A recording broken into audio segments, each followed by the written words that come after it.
like special gear could be found, or monsters, or new characters.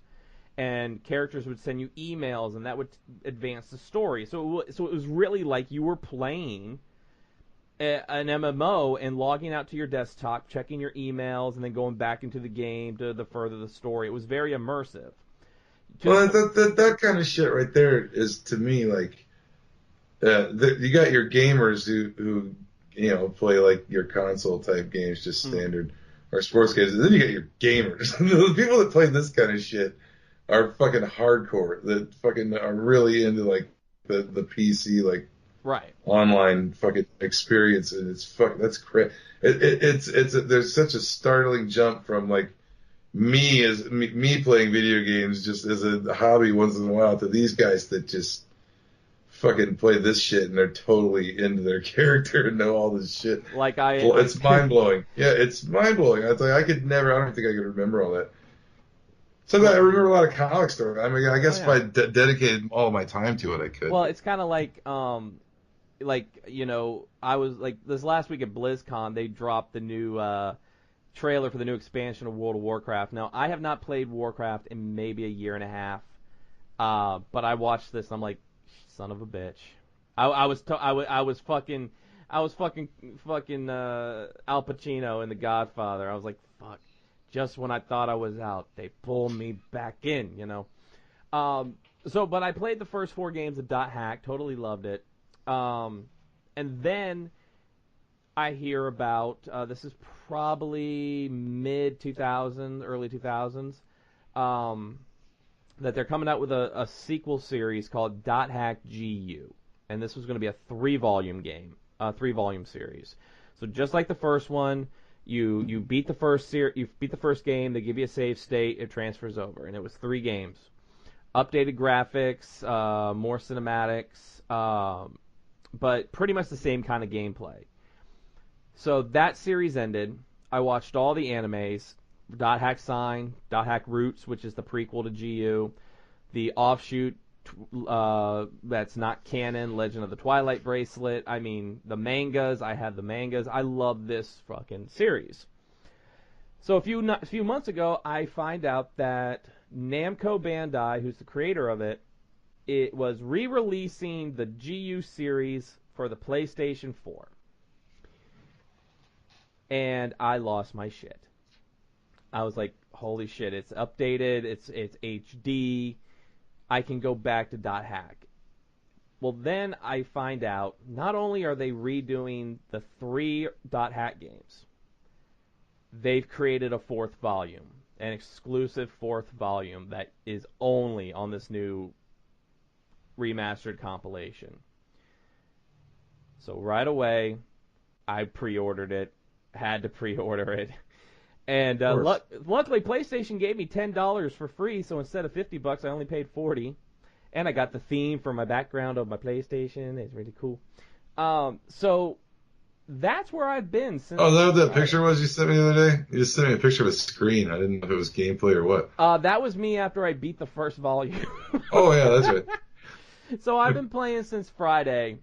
You got the 3DS games? Because it says the characters appeared in the Project X Zone games. I've got those. I've got the X Zone. 3DS. Yep, I've got both of those. Those games, the Project Cross Zones, they're more like a kind of like a tactical strategy type game RPG. But yeah, the Dot Hack characters are in there. Mega Man X is in there. Chris Redfield is in there. Jill Valentine. Well, this is like between the different games. There's like different gameplay, right? Some of them are more strategic than others, and some are.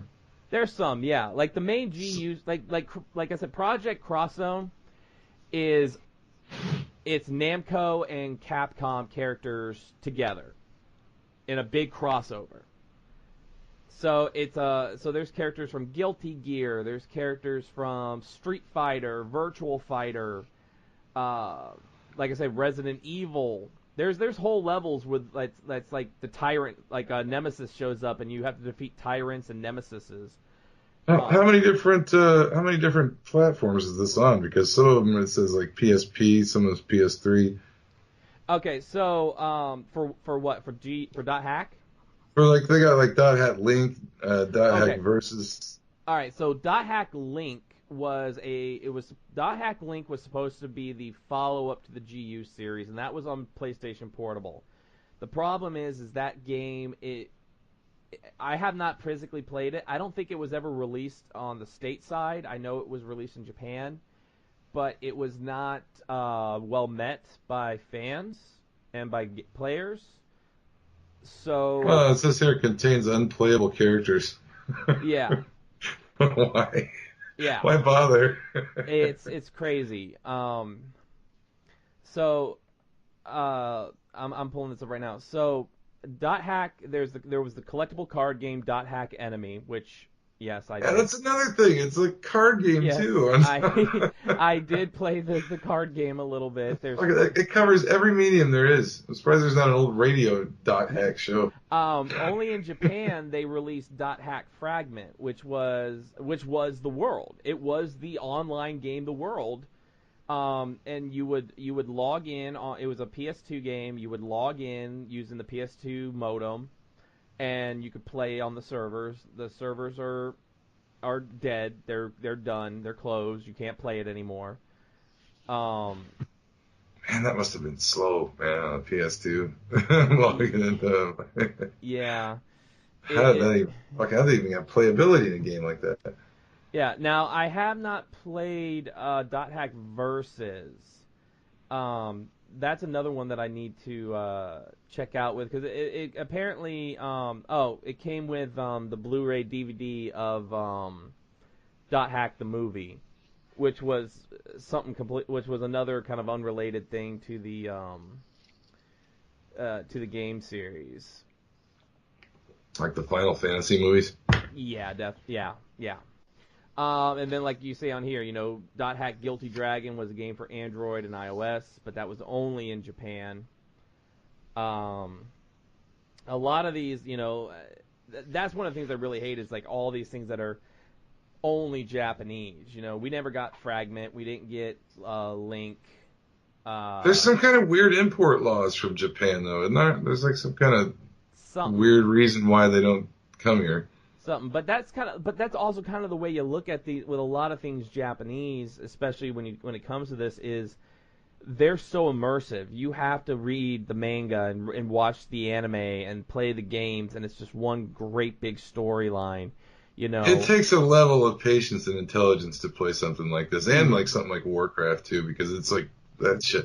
Like that shit, I can concentrate. Like reading is, I can concentrate on a book and sit and read it for just hours, but I don't have the patience to fucking play games like that. When I play video games, I just want them fast and movement. I want to beat 4 levels in Donkey Kong, and I'm done.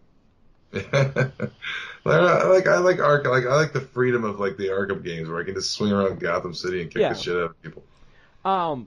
But this is something like, because I've always been an RPGer with Final Fantasy and things like that, this game just really spoke to me. I really enjoyed it. So when I heard that they were coming back out with it, and there was going to be an exclusive 4th volume, I was like, holy shit, yeah, I gotta play this. So I got it. I beat the first volume of GU in 13 hours, and I'm on the second volume now. And they've done such an excellent job. So the storyline of this one, it takes place a few years after the original 4-game series. And this is kind of where the anime and the mangas kind of tie in, because some of the characters in the GU series were in the original series. They were in the original. Does it keep going, getting like generational, where they keep bringing in new generations of characters and yeah. Because that's kind of like the Japanese do that too, in a lot of their storytelling. Like so a lot of the mangas, they're like almost told in like real time, where old characters get old and move out, and new characters come in. Yeah, this is kind of the same way. So, like, so for instance, the character of Endrance in Dot Hack GU, he was his player character in the original series. His name was Elk, and he was a kid. He was a kid in that series. So in GU, he's a teenager, early adult. Well, it's kind of like Dragon Ball too, like how Goku was young, and then Goku grew up, and then you got Gohan. Exactly. So reading everything, you realize who the characters were. In fact, the main character of GU, Haseo, is a character from the original Dot Hack series, mostly prominent in Dot Hack Sign, the anime, who his name was Sora. No relation to Kingdom Hearts, but he ended up being one of the characters that fell into a coma, and he doesn't remember anything from that time. I mean, complete amnesia from that time, but he joins GU and becomes the main character, who ends up becoming known as the Terror of Death. The player killer. So there's player killers in the game, which are characters that kill other players, and then he's the player killer. He kills the player killers. It's crazy. But the story is it is crazy. It's I was crazy. like trying to make sense this day. I was like, wait, this is a video game, it's a cartoon, it's a card game, it's a manga. fucking book. It's like, and you have to read all of this in order, or it makes absolutely no sense to anyone. Which I have. I own all the animes and everything. Now some of them, like some of the mangas are offshoots. They're they tell stories of characters that aren't in the game. But like AI Buster, which is one of the novels. There's characters that it does tie into the games, but the main character's really not in the games. So it's one of those things where it is a complete world. I mean, they created a complete world in this. So going back to this world and playing it again, I mean, first of all, it brings back nostalgic memories, because when I started playing GU, the kids weren't around yet. That's how long this has been out. The kids weren't around yet, and it would literally be, I'd get home from work, and I would start playing it. The wife would be doing, what she's doing, and I'm playing this game for 18 hours or whatever. Like I said, no kids. There was no kids. But yeah, so the first volume came out in 2006. So yeah, I did not have my kids yet.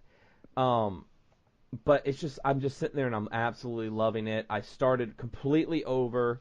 I'm like, a lot of people are like, oh, there's a fourth volume. I want to go right and play the fourth volume. I'm like, no, I want to play through everything in order again. So doing that, playing it in order, and just loving every bit of it. How many volumes of the manga are there? A lot. They're generally, mangas run forever. So I mean, a lot of the manga for Dot Hack. So like there was For Coma, Alcor, GNU, GU Plus, and they were all, I don't know, 10 volumes or something like that. I mean, every time I go to a store that has a manga section, like a Barnes and Noble or even the comic store, just like one title takes up just shelves. Oh yeah, I mean, and also it's like you look at it like, all that. Like if you look at like Attack on Titan, there's like 20 as of now. I think there's like 20 something volumes of the manga, but then there's like other like versions of the manga that are like 20 volumes, and then there's like parody versions of it, which are like another 20 volumes, or like Sailor Moon has 50 million volumes, and like that's kind of like the fan base. Well, Japan's cool in this respect also. They're cool for a lot of reasons in Japan, but I mean, Japan's cool because a lot of the populace reads comic books. They read manga, they read comics. It's a very fantasy comic book oriented kind of culture, and that's fucking cool. So I mean, that's what these things, people buy them up, so they've got like tons of generations of readers. Well, also you look at it, people here in America, you make like an adult cartoon, right? People, they'll get offended by it. They'll find something offensive by it. You look at Japan. I mean, their anime is huge. A lot of TV shows are anime. They're adult. Most of the animes are adult oriented. There's a lot of fan service in them. I think there's a lot greater respect for animation there in general. There definitely is. Animation's a great art form there. It really is, and I mean, and plus, if you get a manga or a story in, say, Show and Jump or one of those magazines over there that gets really popular, they're going to make an anime out of it. So it's also very lucrative because if you create something manga format, comic format that is very liked by the populace, they're going to make